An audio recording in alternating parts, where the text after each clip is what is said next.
1, 2, 3, 4. Good afternoon and welcome to the Sunday Sesh. My name is Radman, back again on another beautiful Sunday in the city. Got a special guest this week, even more special than special. He is you're a resident at HFM.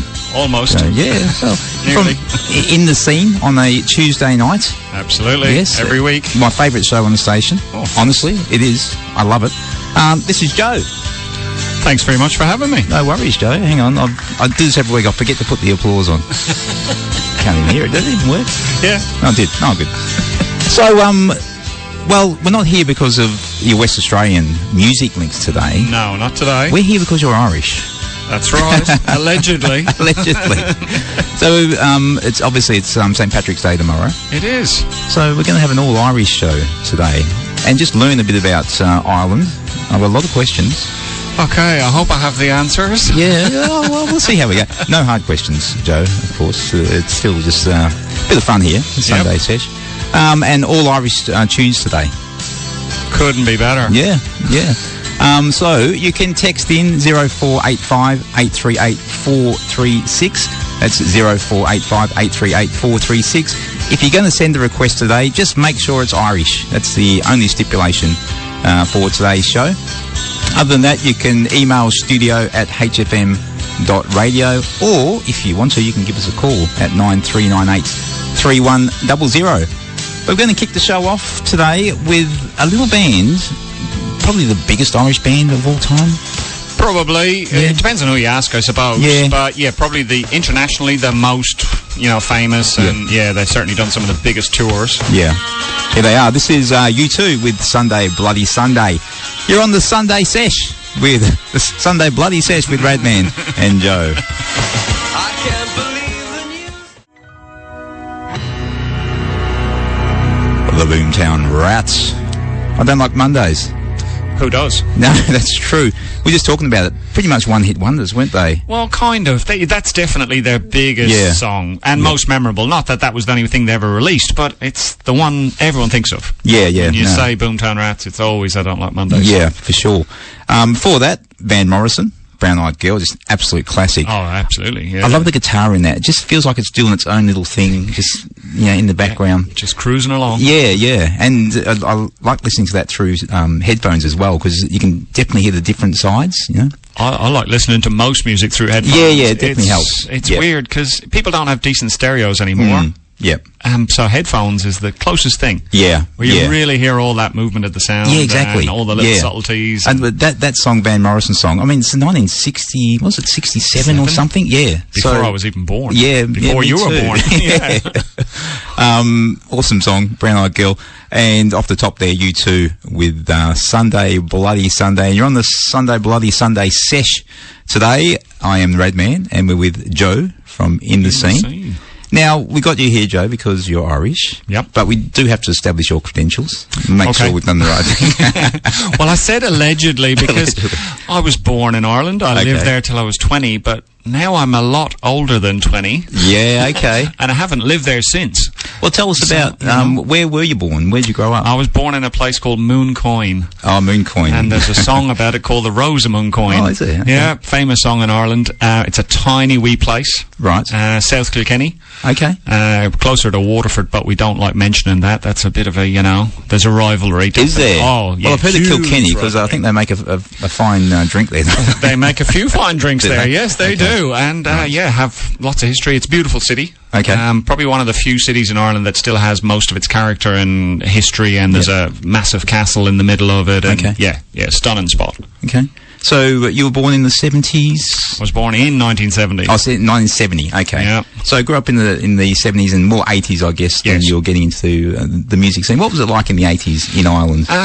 Well, obviously some great bands coming through. There was, but through the 70s and 80s in Ireland, there was kind of two main radio stations, national ones, Radio 1 and 2. Yep. So a bit like the ABC, there were the RTE, Radio Television. Okay. And Radio 1 was almost like a talkback channel. They did play music, but very old, very narrow kind of, choice of music. Whereas Radio 2 was started as a youth radio station. Okay. And there was a guy on there called Dave Fanning, who would probably be a bit like Richard Kingsmill in terms of notoriety here in Australia. Like, he made a lot of bands. Okay. If Dave Fanning played you on the show, you'd made it. Right. And so that kind of became the staple for teenagers, as I was in the 80s. You wanted to hear what was Dave Fanning playing. And then back then you even got things like magazines. Hot Press. Yeah. Hot Press was like Express, only you had to buy it. It wasn't free. You had to buy it. That was free here. And if a band were in Hot Press or on the cover of Hot Press, you were hunting down to the record shop to try and buy something from them, because a lot of the time you might not be able to hear it anywhere else. There wasn't a lot of other choice. Yeah, okay. And then local radio came around, and pirate radio came around during that period. I used to be standing on my windowsill trying to get Radio Caroline while they were out in the Irish Sea somewhere on a boat, illegally broadcasting. Oh, wow. So they used to have to move around so they didn't get found. Right. And so sometimes I'd pick them up, sometimes I couldn't. Yeah, right. And obviously we consumed music a lot differently back then. A radio was our main source, and that's why I feel like the songs I play now, there was like the Spotify back then. It's what you got fed from the radio. Well, so you relied on that Dave Fanning or whoever, Don Peel on the BBC. Yep. And you hoped that was, aligned with your taste. And I suppose it kind of steered your taste, because that's what you were getting fed in. Yeah. If they didn't play it, you didn't even know they existed. Yeah, yep. So that was what you had to do. You had to actually try and find music. And then you had to try and be good with two fingers to record it on a tape. That's right. And it was really annoying when the guy kept talking over the start of it. Don't talk over the start. Yeah, I know, exactly. I used to have the double cassette deck and recording songs. That's how it used to be, didn't it? Yeah, that was your Spotify, so that was the only way you could listen to it again later. Yeah. You might have to wait a week until he played it on the show again. Yeah, exactly. It's amazing how different it was back then, and how hard it was to listen to your favourite songs. Whereas now, you know, 11 million artists on certain streaming platforms, it's all at your fingertips. But that's also maybe a problem, because then you've got to find something good out of 11 million artists. That's it now. I guess from the artist's point of view, there's so much. How do you get heard? You know, it's not about getting played on the radio now. No. There's so many weeds to get through. I'm a believer that the radio, and that's why my show particularly, I try and play stuff that's local to try and help people find that new stuff that's local. And for sure. That they may never come across if the algorithm doesn't, feed it to them on, wherever they listen to their music. Yeah. We'll talk more about In the Scene. Yeah. As I said, my favourite show. I appreciate that. Yeah, it's, I listen every Tuesday night. Wow. Now, I've got quite a few texts come through, Joe, so obviously a very popular character, because, it's the machine's in meltdown. Who we got? Andy Smith. G'day, Andy. He's been on the show. He's been a guest of yours, He has hasn't been he? the guest. First show this year, Andy was on. He wanted to hear, he's saying, hi, Radman, how about some Sweet 16 by the Furies? And I checked on the system, and we got it. So I'll stick that in somewhere for you, Andy. Chris and Lynette down in Rockingham. They're in Rockingham. So they're regular listeners to my show. Okay. Yeah, on a Tuesday night. They're usually in Bullsbrook but they're obviously having a little holiday in Rockingham. That's a hell of a drive. It's a little bit of a drive, but Hey Joe, can we hear some new Irish blood music, The Spark by Cabin Crew? Ooh. Please, Chris and Lynette here. That'll be tricky. That might be tricky. Well, look, I'll check the system, Chris, and we'll see what we can do. Yeah. I would doubt it's on there. Most of the Irish music on the system I've put on there. Well, that's true. That's true, yes. So if you think it's not on there, it's probably not. Probably not. We got Lynn's out there in Vic Park. Yes. The Answer, Under the Sky. Do you know that one? No. Okay, we'll search for that, Lynn, unless it's some message she's telling us that the answer is under the sky. Under Maybe the sky. Oh, hang on. Cryptic. Actually, funnily enough, Andy Smith and Lynn's won the CD when Andy Smith was on the show. Oh. And I posted it to Lynn's. Text us in, Lynn's, make sure you got it, because I did post it to you. That was Sister Switchblade CD, yeah. Okay, we got Helena. Hey, Radman, can you play Dream by the Cranberries or Take Me to the Church by Hosier? Ooh. Hey, Helena, I've got 3 songs by the Cranberries I'm going to play later. One of them isn't Dream, because it's not on the album. We'll see how we're going, though. We'll see if we can get 4 songs in by the Cranberries. I don't know. There is some Hosier on the system, because I've played him last year on Paddy's Day. Okay, no worries. We'll have a look there. Hugo, great start to the show, Radman. Happy St. Paddy's Day to your guest, Joe, and yourself. Cheers, Hugo. Thanks, Hugo. I'm glad you're listening, mate. It's probably not your, bread and butter music and what we're going to play. No, it's probably a bit light for Hugo's taste. Yeah. But he's tuning in anyway. We've got a lot of text messages here. The Glentertainer, we can't forget the Glentertainer. G'day, Radman and Joe. I'd like to request Whiskey in the Jar, the Metallica version. Oh. Well, it's Irish. They're not quite Irish, but I know I've got that one on my little disc. I love the song. It's a classic Irish tune. Oh yeah, and has been done by a lot of different bands, not just Irish bands. Yeah, that's right. We'll get that one in for you, Glentertainer. Whiskey in the Jar, a traditional Irish song, possibly dating back to the 17th century. Yeah. And is the tale of a highwayman, his betrayal, and the role of whiskey, with Thin Lizzy's rock version making it a global hit. Well, I've got some Thin Lizzy coming on as well. Couldn't do an Irish show without Thin Lizzy. A bit of Thin Lizzy, She is a Radman. No worries, Glentertainer. Thanks for the message, bud. Paul, love some Boomtown Rats. Well, we had that off the top. Off to a good start. Cheers, Joe. Paul, Christine, and Archie. Down in Coogee, yeah. Down in Coogee, okay. Yeah, regular listeners. Yeah, awesome.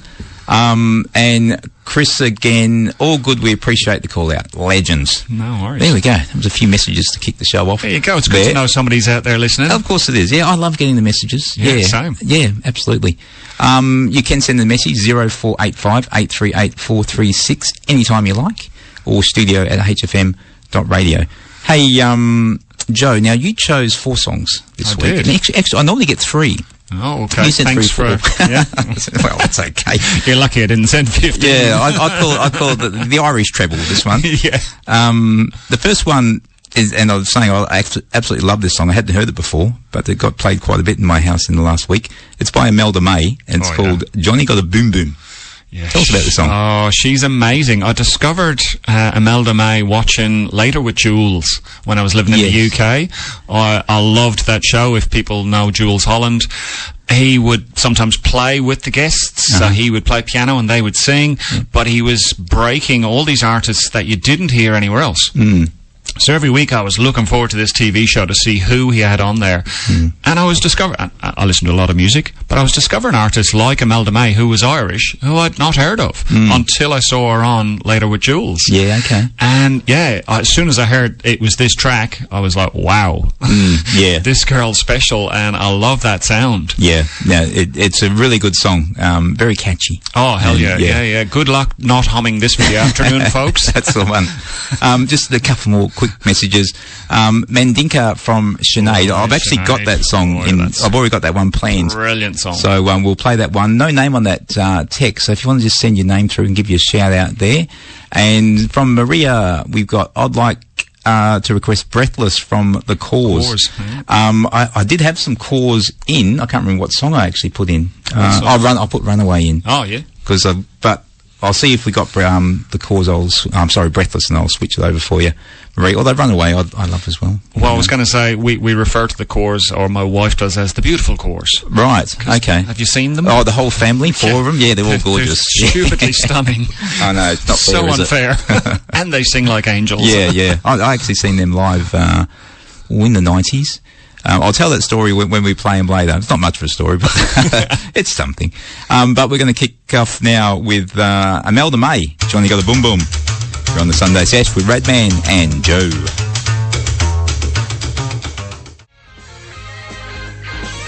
The Thin Lizzy there. Boys are back in town. Another big band. We were just talking about who would be the biggest Irish band going round. That would be in the conversation. Definitely. Absolutely. And like I said earlier, it depends on who you ask. Yeah. You know, so I suppose if you grew up in the 70s as a teenager, it was probably more that. If you were a teenager in the 80s and 90s, probably more U2. And then if you were in the 2000s, it'd probably somebody like Inhaler or even Hosier or that new breed of Irish music. Yep. Before that, we had the Furies and Davey Arthur with When You Were 16. I didn't know I knew that song, but I'm sure it's an old Irish standard. Very well played, Yep. Now, that one was for Andy Smith. Thanks, Andy, for listening in. And off the top there, we had that cranking song from Imelda May, Johnny Got a Bim Bim. Yeah. I love the name, too. Oh, go and check that girl out. She is special. Yeah. Now your drawing, I've got you way out of my comfort zone here. You give me a blank piece of paper and some colour and pencils. Yeah, that's it. Then do whatever you want. I forgot last week to do it. Had Ezra from Legs Electric on, and it was about 5:45. Oh no, the drawing. So I give it to her, and she did the best in the 15 minutes I give her. But you've got the whole show. She'll probably do better than I'm going to do in 2 hours. Fair enough. We were going to talk. I'm interested, and we don't get political on this show ever about anything. But just growing up in the 80s in Ireland, what was it like for you, living there? Living in Australia, we got a version of events with the English in Northern Ireland and IRA and Sinn Féin, all that sort of stuff. Yeah. But was it on the ground there? Just say if you had to go from Dublin to Belfast. Was it easy to do, or was it not really? No. Oh, really? No. So in the 80s, anyway, still, travel to Northern Ireland was difficult, and I grew up in the way south, way deep. Mm-hmm. For us, even to go to Dublin at the time was a day trip. Right. Okay. Whereas now people commute from where I grew up to Dublin to work. Yeah, right. Because there's now a motorway. There was no motorway back then. So travel in Ireland was slow and difficult. And then the whole border process at the time, especially in the 80s, it was still probably at its worst. So this was between Ireland and Northern Ireland. Was it just south of Belfast, was it? It's the 6 counties. And so the border kind of comes across and then cuts up before it gets to Donegal. Okay. And there was or you see checkpoints on every road basically because it was still a active situation in terms of military, etc. And so it was quite intimidating for a lot of people from the south because you weren't used to seeing armed people walking around the streets, because even the police, or the Garda as they're called in the south, didn't carry firearms. Right. So it was really weird when you saw armoured personnel carriers, with guys get out and they're walking down the street with rifles and whatnot. So a lot of people from the south just didn't go there. In fact, the first time I went to Belfast was about 2004. Right, okay. So that was after you'd left Ireland and went back. I was living in the UK, and I went over there for some bands that I was involved with managing bands at the time, and this band wanted me to manage them, so I went over and saw them do some shows in Belfast. Right. And I was only going on what they were explaining, so they gave me a pretty comprehensive tour of Belfast and, explained you could never have come here, 20 years ago. This part of the city was, off limits, and I was like, wow. Yeah, so amazing. my, I suppose, experience of it was a bit like yours. A lot of it was from TV. Yeah. Because and I just didn't go there. It was like the good guys and the bad guys, wasn't it? And Jerry Adams was the bad guy, Sinn Féin, IRA. But that's what we were. That's what we were told. On the media source. Like every conflict, it depends on how the media frame it. Yeah. And so in every conflict around the world, there'll be somebody will call them a terrorist group, and they'll probably call themselves freedom fighters. Yeah. And so who's right? The colonizer will always vilify the people they're colonizing. Yeah. As we know. That's how they operate, the saying, isn't it? But one man's terrorist is another man's freedom fighter. That is the saying. Absolutely. So, and so, I still believe it should be 32 counties under one government, but that's my opinion, and everyone's entitled to their opinion. There are people in the north who were born there, but they were born there to settlers' parents, and so they believe that that's their home, and they align with Westminster or whatever, and so it's bloody difficult when it's gone on for that long. There's a lot of very entrenched and there's opinions. Also religious differences as well. I think that was a bit lazily used by the media, because it was a predominant difference. There was Catholics in the south, and Protestantism was a UK mainland religion predominantly. There wasn't really Protestants there before the colonisers came. Right. And so it was easy to say Catholics and Protestants, but that wasn't why they were fighting. Right. Okay. They weren't like, oh, my God's better than your God. No, it was like, well, it's the same God. You're not from here. You came and tried to take our country and quash our culture and language, and they did. They banned the language. They banned Catholics from attending church, for instance. Right. So all through the south of Ireland, there are bushes called mass bushes. Right. And it'll be a bush on the side of the road somewhere where that's where the Catholics went and had secret mass with the priest who was in disguise, because they weren't allowed to practice their own religion. Yeah. Amazing. Yeah. And you touched on your managing bands, which is another thing I want to talk to you about. But we got to move on just to keep up with the clock here. I'm like this every week. I'm looking at the clock and no, we're behind. And I could talk the leg off a chair, so, keep me on task. Hey, it makes my job easy. Keep it going. Couple of text messages. Paul, could I please request the Waterboys, The Whole of the Moon? Oh. Come on. It is my birthday tomorrow, and no Westlife, please. And you should have been called Pat, not Paul. I've had this conversation before, Paul. Well, we'll see what we can do for you, Paul. Being your birthday on St. Patrick's Day, yeah. we'll try and get some Waterboys in, although I might be making a lot of promises here. Yeah. We could be here till 9. Is there a show after this? There is. We got Keith, of course, yes. Coming in at 6, so we have to be off in time. The Frankinator said in the 70s all we heard about was terrorism in Ireland, and through the 80s that's right. That's what we used to hear back here. And he's getting very political here, Frank. Oh no, Frankie. No, calm down. No, it's all good. I try to deliberately avoid these sort of contentious topics, but I find it interesting because it's not something that we know a lot about. No, and things have to be talked about at the end of the day. Yeah. It's they're only words. Yeah.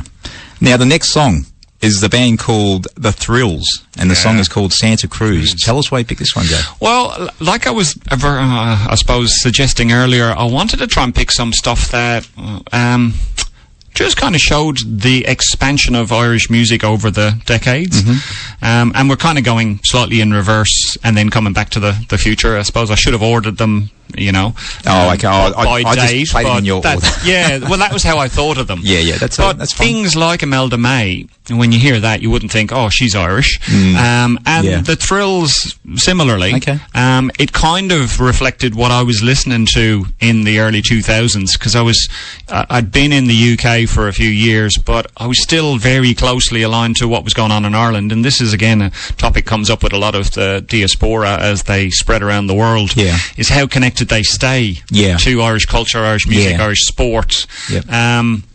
And I'm probably, you could say, guilty of not doing that now. Mm-hmm. I've lived outside of Ireland 35 years. Yeah. And so I immerse myself where I live, here, as you know. Ask me about WA music and I could probably tell you a lot more I will. than what's happening in the Irish charts this week. I wouldn't have a clue. But at the time, the Thrills really excited me. Okay. They were a really fresh sound. Again, I'm drawn to music that has a catchy sound and that sticks in your head and you find yourself humming it. Yeah, for sure. Because for me, that's what music should do. It should, evoke a feeling and a response, and it should either make you happy or, relaxed or whatever. They definitely do that. We better listen to it. Yeah. Sorry, I didn't realise it went straight into the words. No worries. This is The Thrills, Santa Cruz. Sinead O'Connor with Mandinka off her 1987 album, The Lion and the Cobra. That one was for someone we don't have a name for. Oh, the mystery caller. The mystery caller. If you want to text through your name, we can add it to the system, so next time you text through, we'll know. But the great song, that was actually, I was going to play that one anyway, so that was already on there. Before that, who do we have? Oh, Metallica, Whiskey in the Jar. They're not an Irish band, I don't think. No, but definitely not an Irish band. But a very Irish song there. That one was for the Glentatainer. And off the top there, we had The Thrills with Santa Cruz. That was one of your choices. It was, and popular down in Coogee with Paul as well. He loves that one. Yeah, he messaged me that one. We got a few text messages I've got to go back and just catch up on. Where am I? This is my weekly problem, which mouse to use.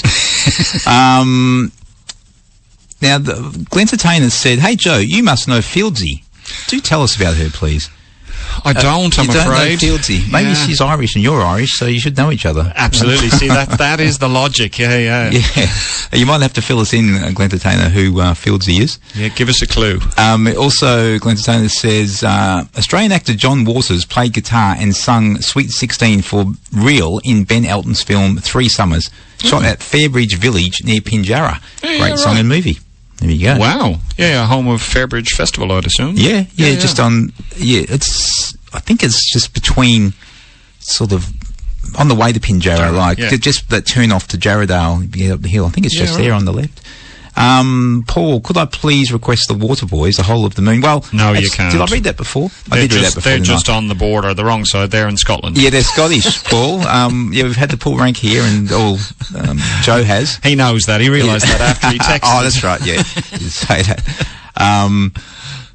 Now, Helena said, my dad is from Belfast, planning a trip there a family trip there this year. It's been too long, from Helena. Oh, there you go. Yeah, enjoy it. It's a lot more peaceful than what it used to be. It is. One of the girls who I play on the show quite a bit, Sabrina Ives, went back and visited. Her mum, I think, is from Derry, and she went back in the last couple of months and had a whole trip across Northern Ireland and loved the music, liked the culture. There's a lot of arts now in Northern Ireland as well. Yeah. She had a great time. Yeah, awesome. Frankenather said here, do you know that it's not a long way to Tipperary at all? I've taken that path, and I can confirm. Well, that's true, doesn't it? Depends where you start, Frank. Come on. Yeah. I mean, you start walking from here, it's a long way from Perth. Yeah. We've been hoodwinked. And the Frankenather said, does Joe mean Londonderry? No, I certainly don't. What was that? That would be a incorrect description of the location. Oh, okay. It is Derry. Oh, Derry. Okay. No worries. Well, you can have this argument with Frank. The TV series was also called Derry Girls. Okay. Well, there you go, Frank. Check it out. I think you've Get some history of the location. Yeah. You've been told.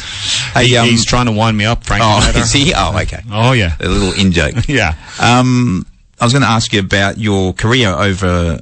Well, because you left Ireland about when you were 20? I was 20 years old, and you went to London? Went to London with the intent of getting a job in the field I had worked in, which was kind of an engineering field. It's called pattern making. I worked at an iron foundry for a couple of years as a pattern maker. Okay. And I had previously gone to London when I was 16. I went in the summer holidays and loved it. Right. Loved the excitement and vibrancy of the place. Mm-hmm. So I thought, I'll go and get a job in some sort of engineering field. That's what I'm good at. And I got there and I was staying with some family in a little apartment, so it was only very temporary. They had friends who ran a pub and said, look, we need a cleaner. If he wants to come here, he can live in. We'll give him accommodation, main meal every day, and he just cleans the pub in the morning, and he can do it as early as he likes and then go to work. Yep. So I did that with the intent of finding a job, and then a few months later I found myself as the assistant manager of that pub. Okay. And then later the manager of that pub. Right. And I was very lucky, I suppose. The company I worked for, they were a private company. They had about 17 pubs, I think, at that stage. They brought a previous regional manager back to mentor me and get me up to speed as the manager, because they needed some more managers. So I kind of learnt from the best. Yeah. So it was a very accelerated from, the cleaner to the manager. Yeah, right. Bit daunting. Yeah. And then shortly after that, they bought what was the largest pub in Britain. A place called the World's End in Camden Town, right opposite the station there, and had a nightclub called the Underworld. It was in receivership, and so myself and my mentor were brought there to kind of sort it out. Right. And over the next few years, we turned it from being in receivership and losing money to doing just over £5 million a year. Yeah, right. I got to see a lot of live music. I was going to say, you would have seen and met, I guess, a lot of bands. Well, like when you talk about right place, right time, completely lucky, no planning involved. Yep. I randomly ended up there, but Camden at the time was probably at its peak in terms of, the music industry. There was a lot of independent record labels based there. Mm-hmm. A lot of bands hung out in the pubs. And at the time, there was a lot of American bands trying to break into the UK, which sounds weird, but a lot of them weren't that well known in the UK. And so they would come over, and because it was central, it had officially a 500 capacity. They would be booked to get, play there, and we'd get a contract for a band, and I'd be like, okay, I've not heard of them. I'll look them up. And so we'd usually have the record company contact on there, so we'd ring them and say, can you send me all their back catalogue, and we'll have a listen, and we'll play it in the pub and promote it. And then you'd put the tickets on sale, and they'd sell out in a day, and you're like, okay. Someone must we better get a head around this. Yeah. So, it was things like Soul Asylum. Oh, right. Kind of Biohazard. Don't know if you've ever heard of them. Did you say Live as well? Live played there, yeah. The Foo Fighters did a secret gig there. Oh, did they? Okay. I can't remember what they were calling themselves, but they leaked it on their fan page or something, and it sold out in an hour. We had all sorts. We had members of Ozzy's band. So, what was it called? Something in Glory, Zach Wilde from, you know, and so Ozzy Osbourne turned up for the show. We had Metallica turn up for one show as well. Trying to think who the band were, but they were massive fans of this band, and so they just turned up, weren't on the guest list, and we were like, is that really them? I wasn't 100% sure what they looked like. You know, you'd never seen them that close. So yeah, it was an interesting place to work for a few years. Immersed in music. Certainly accelerated my love of live music. And you were there until you moved to Australia? On and off. So I ran that place then. They got me to, the company were trying to offload some pubs that weren't doing so well, and they were trying to kind of streamline to these bigger pubs. They'd opened another massive pub in Piccadilly. They were opening one in Manchester, one in Glasgow. So I got moved out to West London to offload a pub, and I sold it to McDonald's as a drive-through. And then I kind of took a year out when I met my now wife. We went travelling around Europe. And when I came back, I thought, will I go back to the live thing, or will I do something else? And I started managing bands. Cool. Well, that'll sort of bring us into our next break when we'll talk about coming to Australia. And now, we just had a message from Dingo. Mandinka was all for me. I'm tech challenged and left my moniker off by mistake. Well, Dingo, we'll put Dingo's name up. So next time, cheers, Dingo. Through, awesome. Each week, actually, let's play this. Radman's Retro Classic. You heard that? Cost me a fortune. Each week I just go back and pick an old album, and it was pretty obvious to me what I was going to play, because I was a big fan of this album. Well, there was probably two I could have chose from. One was U2's Joshua Tree, which was obviously a huge album back in the late 80s. And there's this one from the Cranberries, No Need to Argue, which I was a massive fan of. We had Ezra on last week, who spoiled all my fun by actually requesting Zombie. Oh, really? So I had to play it last week. I'm going to play it again this week. There's no rules. That's worth listening to every day. It is. I told my zombie story last week. Not that good a story, but anyway. Do you remember this album? Do you remember? Absolutely. And again, it was one of those things that I thought it was fresh. It had a bit like the Thrills. I was saying, they had that little bit of banjo in there, just a little nod to traditional music, probably, you know, what they grew up listening to in their home. The same with the Cranberries. They had little hints to that kind of tradition and culture, but they had a fresh sound and a fresh idea, and that's why they took the world by storm. And that's why now they're probably one of the most covered bands at the moment, right at the moment. I go to a lot of live shows, as you know, and a lot of bands, even here in Perth, are covering Cranberry songs still. Wow. So that's some serious longevity. She had Dolores O'Riordan. O'Riordan, sorry. She had an amazing voice as well. The Zombie, obviously, the first song that I heard, and just the way she says "zombie," it just sends chills. Like zombie, you know, the way she goes so hard at zom and soft on. Quite an intense kind of character. A friend of mine, had a run-in with her in New York on a St. Patrick's Day weekend, probably about 20 years ago. And was quite scared by her. Oh, really? Well, obviously, sadly passed away a few years ago. A bit of a rock star's death, unfortunately. It happens, but the Cranberries are one of my favourite all-time bands, and Zombie, one of my favourite all-time songs especially. We're going to play 3 songs off the No Need to Argue album. We're going to kick it off with Ode to My Family. Nice and sweet. Good choice. You're on the Sunday Sesh with Radman and Joe. Thanks for joining us.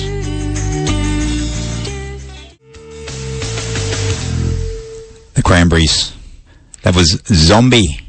And before that, we had I Can't Be With You, and top of that, Ode to the Family, all off the 1994 classic No Need to Argue album. Brilliant album. It is. It is a classic album. Stunning voice, and sadly taken too early. Absolutely.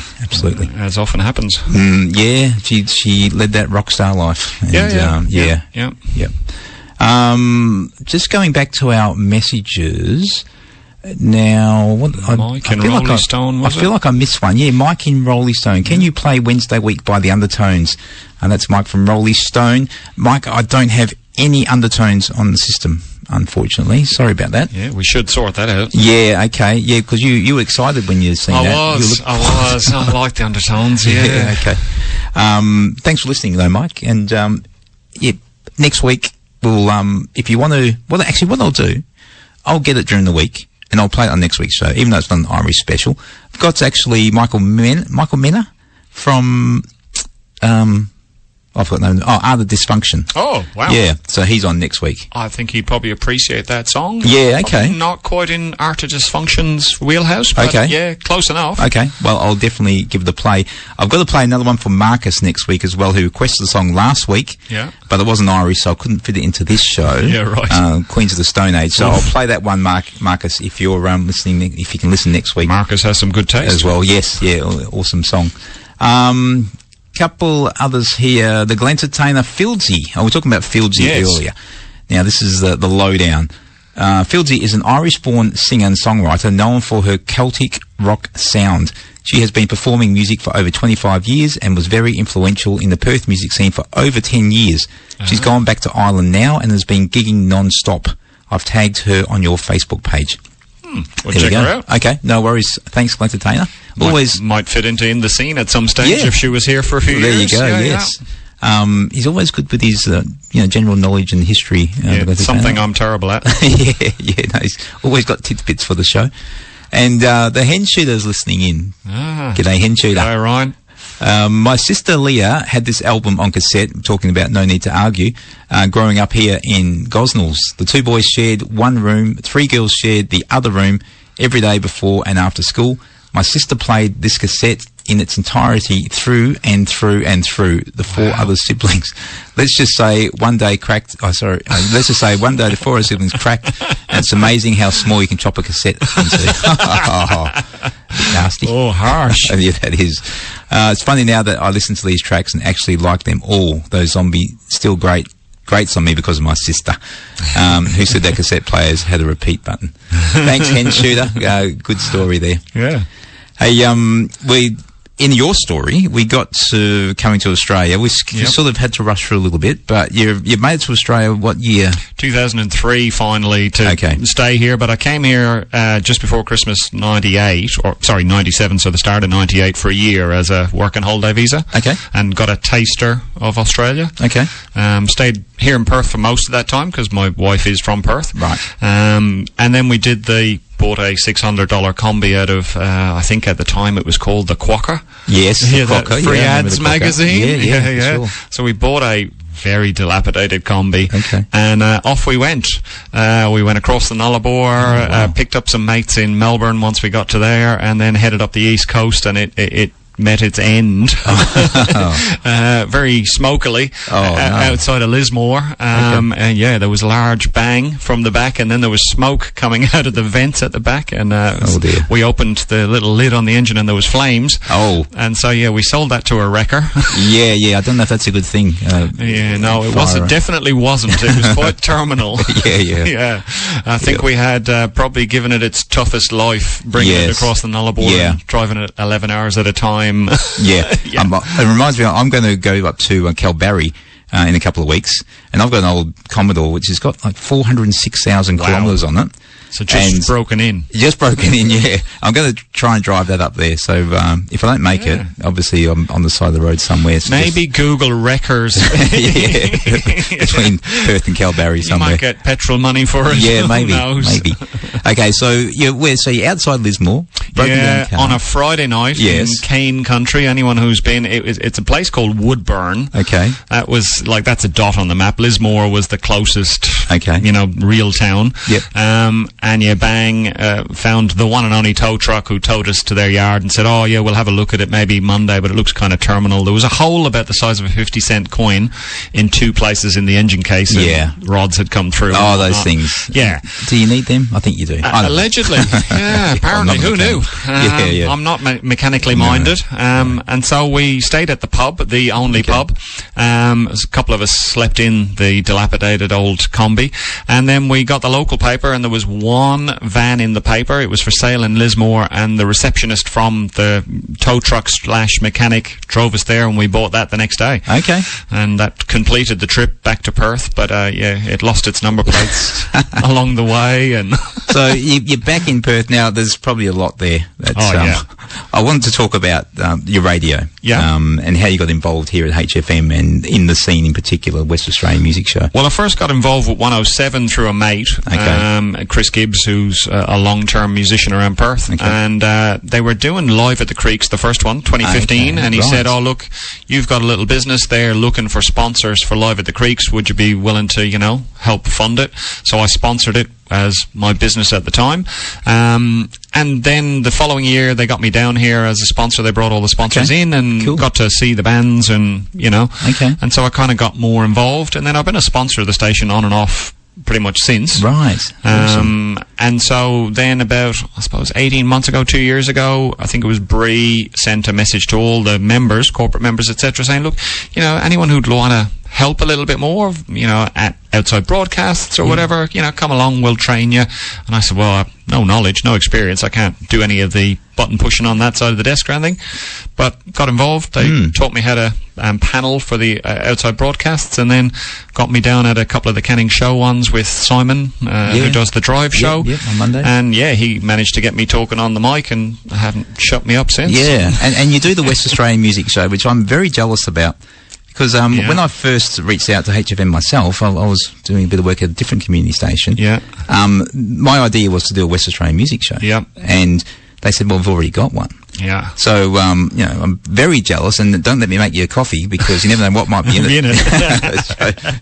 But honestly, I could not do it as good as you because you are so involved in the WA scene. You get out to so many gigs and... well, when they suggested it, I was a bit daunted by it because I didn't feel I probably had enough knowledge, but I thought to do it justice, you have to immerse yourself in the scene. Yeah. And I did already know some musicians in Perth, but not enough. And so I'm lucky my kids are a bit older and, I work for myself, so I sacrificed a fair bit of my own work time to doing it. Yeah.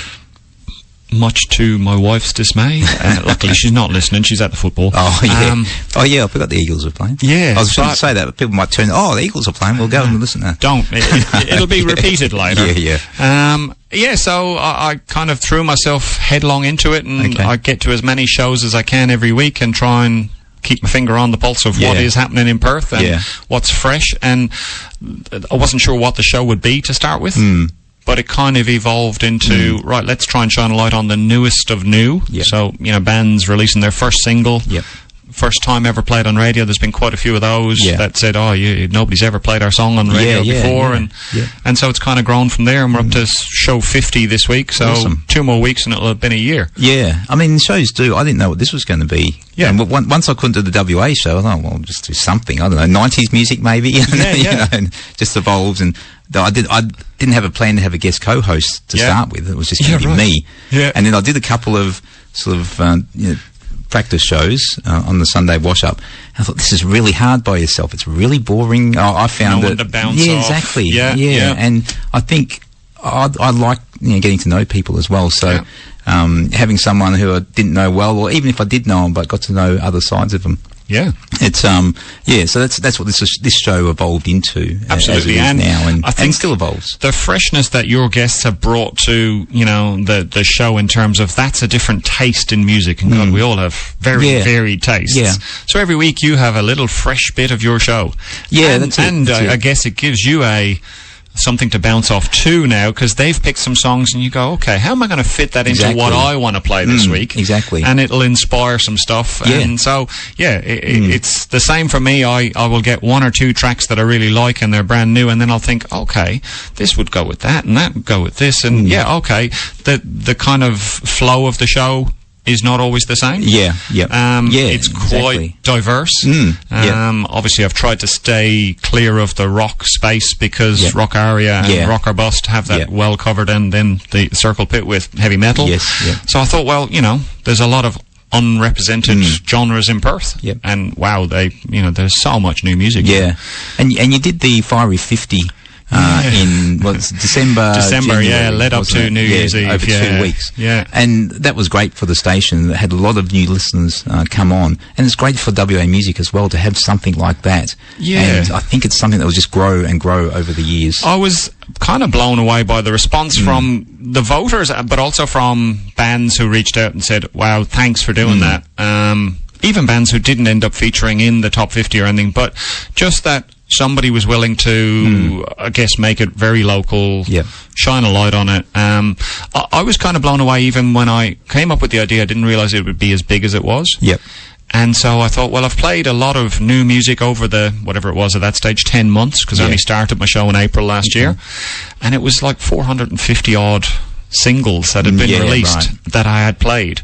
And that wasn't even everything that had been released in WA. That was just what I'd played on the show. That was a lot of songs. And we had, how many votes in the end come through? So 7,200 and something. 7,000. I mean, they have that reach. You know, I thought we'd have a few hundred. Honestly, yeah. I if we honestly get 50 thought, people voting. yes, absolutely. I thought if I get to a couple of hundred, I'll be really happy. You know, it means somebody's listening, and they're interested in the idea. But it was almost immediate, wasn't it? Once you started it up, it was. Because I was getting the emails as well that someone had voted. Well, actually, that was someone that was subscribed. The sign-ups. Yeah, that's right. And like I did think, because we had a brand new website for the station at the time, it was only just been launched, and we thought, oh, maybe we should make people sign up to our newsletter or something. And I was like, no, that's probably an obstacle and too hard. So we won't do that. We'll just say, right, just jump on there and vote. Yeah. But people started subscribing to our newsletter, and over 500 people now are subscribed to that in that little short period. It's like, that's mad. Yeah, it is. It is. You don't know sometimes how many people are out there listening, and to do that and you get that much response. But it gives us energy, because it's so hard. Absolutely. You never know how many people are listening in their car or at home or whatever. You know, so when you get a response like that, you go, okay, our time volunteering here is worthwhile. People care. People are listening. It does put a spring in your step. It does, definitely. Yeah. Hey, Joe, it's nearly 5:40. Wow. We've got 20 minutes left. Okay, no more talking. No more music. talking. Well, I'm going to try and play two more for you. We'll see how we go. The first one is Moloko. Moloko. We were talking earlier. She's got a song called "Bring It Back." Is it called "Bring It Back" or "Sing It Back"? Well, that's the chorus. Yeah, bring it back, sing it back, bring it back. Yeah, which is massively popular. Yeah, that one. Now, this song is called "The Time Is Now" from the year 2000. One of my favourites, It is. Tell us about this one. So, Roisin Murphy's originally from Wicklow. She formed the band, so controversial, I suppose. Moloko, a lot of people would say, is an English band, because she was at university in Sheffield, in the north of England, when she formed the band. Right. And I was living in the UK when I heard it, and I was like, wow, who is this girl? And obviously, a lot of people now know the name Roisin Murphy, because she went on to have a very successful solo career. Yep. She has, I believe, a stunning voice, stunning musicality about her songs, and so this one stood out again as something that I think is representative of, you know, what comes out of Ireland. Tiny little island in the Irish Sea there, you know. This is how do you say it? Moloko. Moloko. The song is "The Time Is Now." Take a listen to this. Gnarly show, man. Joe. Radman. It was a gnarly show. It was. It meandered. Yeah, no, it was good. We got a bit hurried there at the end. I've missed a couple. The Spark by Cabin Crew for Chris. I couldn't find that on our system. Lynn's wanted the answer. I couldn't find that on our system. Sorry, guys. But thanks for listening in, everyone. And messaging in. Yeah, and lots of messages today. That was another thing that got us behind. Yeah. There's always something. It's all good. Yeah. So your show Tuesday nights at 7 o'clock. 7 to 9 every Tuesday. Yeah, do listen in, because it's a fantastic show promoting, you know, local bands. Yeah. You know, which is what, you know, this station's really all about. Absolutely. It comes down to it. Yep, we are the biggest supporter of WA music. Absolutely. Thanks for everyone for listening in, and as I said, all the text messages today, and it's always more fun when, you know, people are listening and they send in their requests, so continue to do that. If you enjoyed the show, tell your friends. We've got Keith coming up, I hope. Yep. He's just getting out of his car now. So. Keith, you got a minute and a half, son. There he comes. Yeah, no worries. Thanks for joining us, everyone. I'll be back next week. Got Michael Menner from Art of Dysfunction.